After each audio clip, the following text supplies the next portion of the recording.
Welcome to 3 Minute Thoughts. So we're in Monroe at a park along the river. Just found a geocache. Why else would I be outside? Let's see, what to talk about today. Catalytic converters. Friend recently had theirs stolen, which sucks. And like thieves have been targeting their car for a while, and they finally got them. But what exactly is a catalytic converter? First time I ever heard about them was, I would say, sometime in the 70s. They're just some part of the car. They've got, I guess, platinum in them, and they help with sound reduction. I don't know, I'm not a mechanic. But I did have a story about catalytic converters, and that's why I want to talk about them.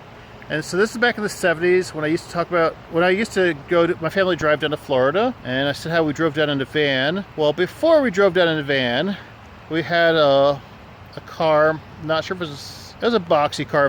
I don't know what it was. Makes me feel like a Buick. But yeah, it was a boxy car. And so the 3 kids would be in the back seat, parents in the front seat. Very cramped. So we drive down to Florida, hang out with folks, grandparents, all this stuff, have lots of oranges, because Florida, and drive back. And this particular year, for some reason, I think it was Sunny Delight, we decided that we did not like. Their parents got it somewhere, we tried it, it was horrible. I haven't had it since. I don't know if it is still horrible. It was horrible. Because you're used to like real orange juice. Anyway, so we're driving back, and the car randomly catches on fire. Cars are not supposed to randomly catch on fire. And particularly the catalytic converters will caught on fire.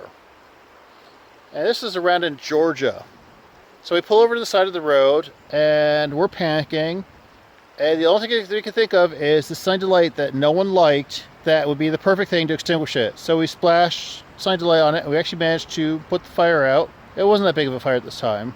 And so the whole car reeked of burnt orange smell. And the first thing our mom told us is, don't touch those pellets. Don't touch anything, because that's what parents tell kids, is don't touch. So being obedient children, we didn't touch. And then 2 weeks later, when insurance is like, did your catalytic converter, they didn't believe us. They didn't believe the car caught on fire, and they didn't want to process the claim. And so our mom's coming back to us going, did you save any of those pellets? Did you have any of the pieces?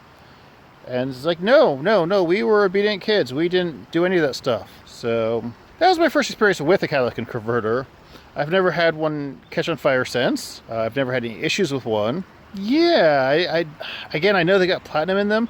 I don't understand. People steal them and sell them at, I guess, scrap shops. But why are scrap shops allowed to purchase random catalytic converters? Like, why is there not some kind of like marking to say where they came from, or why is there not some kind of, they're stolen? Why is this a thing? I don't know. Those are my thoughts. It's a weird thought, but those are my thoughts. Thanks.